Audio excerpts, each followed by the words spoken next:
Bien, el último punto que queda en el capítulo de presión es la medición de vacío. Se define el vacío como aquella presión absoluta que es menor que la presión atmosférica y se suele medir en una unidad llamada un torr, que equivale exactamente a 1 milímetro de mercurio. Se consideran varios tipos de vacío. Vacío moderado, entre 1 torr y 760 torr o una atmósfera. Vacío medio, entre 10 a la menos 3 y 1 torr. Vacío alto, entre 10 a la menos 7 y 10 a la menos 3. Y todo vacío menor a 10 a la menos 7 torr de presión se considera ultra alto vacío y no es usual encontrarlo en la industria. También los sensores de medición de vacío se pueden clasificar en tipos. Los mecánicos, específicamente el diafragma, se utilizan para medir vacío moderado, los térmicos vacío medio y los iónicos alto o ultra alto vacío. En la parte de los sensores mecánicos, el diafragma funciona de manera muy similar a como se vio en los sensores de presión tradicionales. El diafragma se puede deflectar en una dirección u otra y por lo tanto no solamente puede medir presiones positivas, es decir, mayores que la atmósfera, sino también presiones negativas, que en este caso sería vacío. Para la medición de vacíos moderados a medios se utiliza generalmente un transductor llamado transductor de Pirani. El principio de funcionamiento es el siguiente. Se tiene un filamento, un hilo que se calienta a través de la circulación de una corriente eléctrica constante y ese hilo está encapsulado con el gas a una determinada presión de vacío. Resulta que mientras esa presión aumenta, es mayor la pérdida de calor que sufre ese hilo, puesto que hay más moléculas que pueden drenar energía del hilo calentado de esa forma. Pero por otro lado, a mayor pérdida de calor, disminuye la resistencia eléctrica y eso puede medirse a través de un puente de Wheatstone. Es decir, hay una relación entre la resistencia eléctrica, la pérdida de calor y el vacío presente en esa cápsula.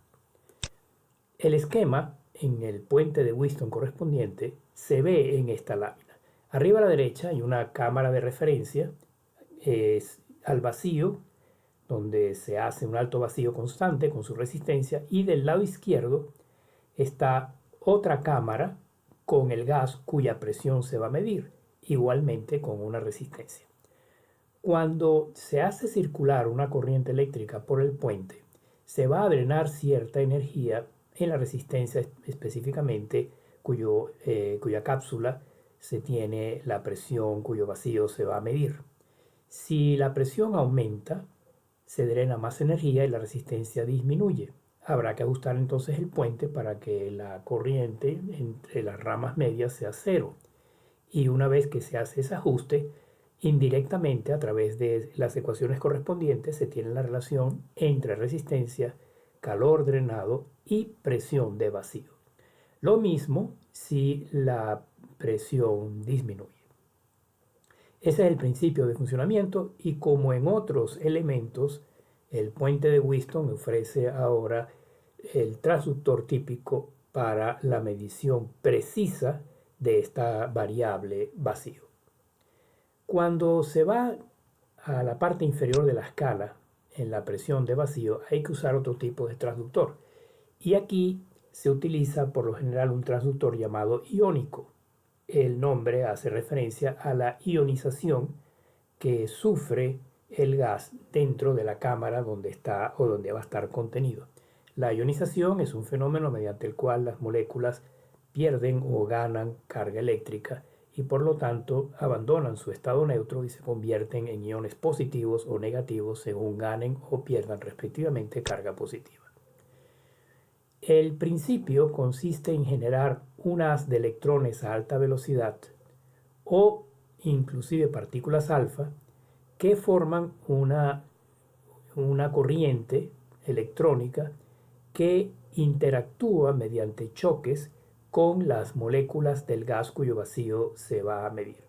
En esa interacción, en esos choques, se desprende carga de los componentes moleculares del gas y esa carga hace que se ionice la molécula correspondiente. Aquí en la figura se ve una molécula color amarillo con sus electrones en la capa exterior del gas cuya presión se va a medir y un electrón, que es la esfera azul que impacta sobre la molécula a alta velocidad. Ese impacto genera una ionización de la molécula, es decir, se desprende, por ejemplo, un electrón, que sería ese círculo negro que está aquí con la flecha roja, y la molécula queda desde el punto de vista eléctrico desbalanceada. Al perder un electrón se convierte en un ion positivo. Y al ser un ion positivo es un portador de carga, es decir, se puede mover en un campo eléctrico y puede por lo tanto formar una corriente eléctrica.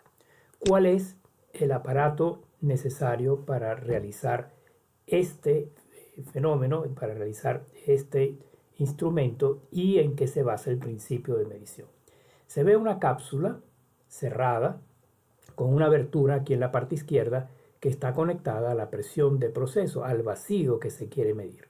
En la parte inferior de la cápsula se tiene un filamento que se calienta eléctricamente y al calentarse emite electrones. Estos electrones son atraídos por esta rejilla que tiene un voltaje del orden de 150 voltios positivo.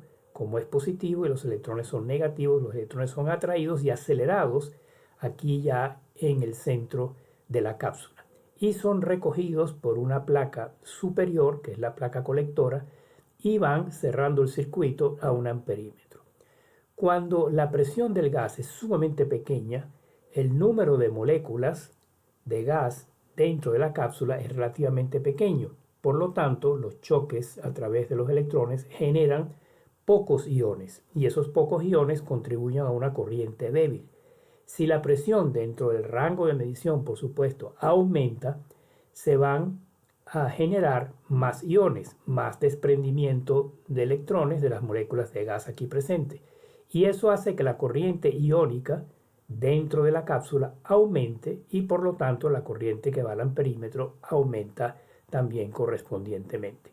De manera que hay una relación entre la corriente iónica que es medida a través de este aparataje y la presión del gas dentro de los límites del vacío a medir. Por supuesto que si la presión se sale de rango, es decir, sube muy por arriba de los límites de este vacío, ya el instrumento deja de servir, puesto que los electrones se encontrarían con una masa sumamente densa de moléculas y por más energía que tengan, les es difícil atravesarla, les es difícil pasar a través de esa gran densidad y llegar hasta la parte superior para de esa manera finalizar el circuito eléctrico.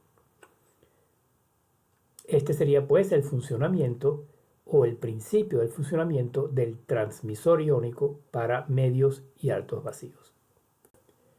Y de nuevo, como en las otras variables, al llegar ya al final, se presenta la tabla comparativa donde bajo ciertos parámetros se comparan prácticamente todos los instrumentos o familias de instrumentos de medición de presión que se han venido estudiando en este tema. Empezando por los manómetros, aquí arriba, rango de presión, rango de temperatura, exactitud, sensibilidad a choques o vibración. Los elásticos, cuyo elemento primario puede ser un fuelle, diafragma o tubo de Bourdon, son los que más presión pueden lograr medir, temperatura hasta más o menos 90 grados, una buena precisión y regular sensibilidad a los golpes. Los resistivos, magnéticos y capacitivos, que son los elementos electromecánicos, tienen características relativamente similares. El extensiométrico o celda de carga, recuérdese que es un instrumento que no solamente mide presión, sino que se utiliza más bien muchas veces para medir fuerza, inclusive por ejemplo en construcción, en ingeniería civil, en puentes, etc. Pueden medir presiones de hasta el orden de 10.000 libras por pulgada cuadrada y sus características, especialmente la sensibilidad, choque y vibración, son excelentes.